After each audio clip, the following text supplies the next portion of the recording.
लोगोफोर खुलुमबाय आंनि गोदान मोनसे भिडिअ गासिखौबो बरायहरबाय आसा खालामो मोजां दङ आंबो मोजाङै दङ नाथाय आंनि बिबै लोमजादों लोगोफोर केमेरा हमथावैखाय आङो केमेराखौ एसेल' लाबाय लोगोफोर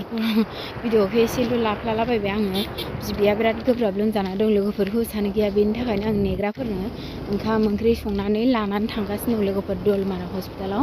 अब्ला दिनै भिडिअखौ नायलांबाय थाबानो जाबाय लोगोफोर आं मानसि लोमजानायाव फुल भिडिअबो लानो हाया गरिब मानसि नालाय लोगोफोर जेजों मेजों जाद्लाबायनांगौ जोंहा नै ओंखाम जानोसै आङो दा सानसुनि ओंखामखौ थोरसिसे जाखायो आं लोगोफोर देहा हामनायनिफ्राय बिराद ओंखाम जानो हादों ओमफ्राय नै बानलु दुन्दिया संख्रि लाबाय नैबे फुलकबि आलु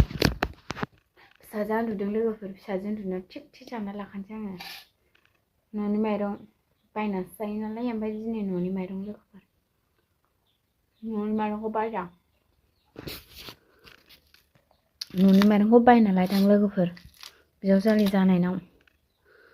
फिसाजोनि थाखायनो आङो संख्रि बानलु बिदि दुन्दिया सिफ्लेला आरो आखाइजों हौवा थाबा हौवाखौसो सिफ्लेहोयो आं लोगोफोर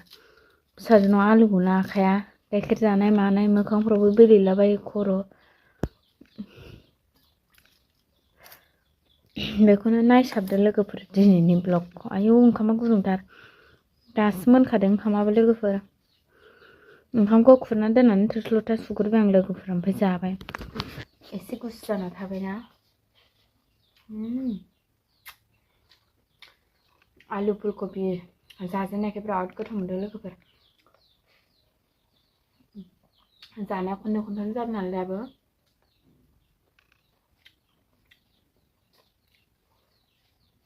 मा भिडिअ लाबोनो मानो जादों लोगोफोर ओंखायनो बिदि ब्लग लाबोलाबायबाय हगारावसो थाबाथाय बानायनो गोसो जाया ब्लगखौनो ओंखायनो आं दाना बानायनो गोसो जाला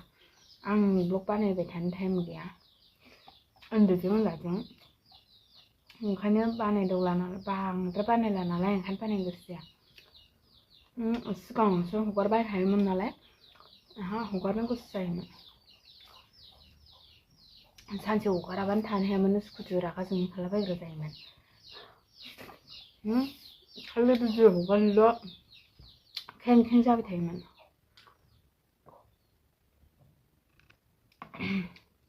होमबा आं जाग्रोसै लोगोफोर जानायखौ बांद्राय देखायनोबो लाजिलायलाङो आं दा जाजोबसै लोगोफोर आं दा जाखांनानै भिडिअ खालायसै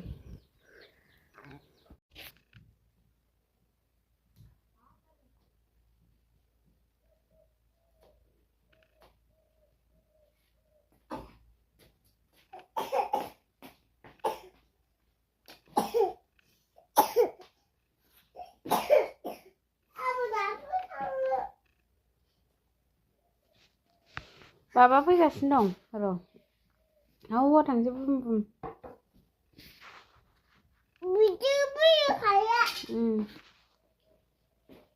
आवा थांगोन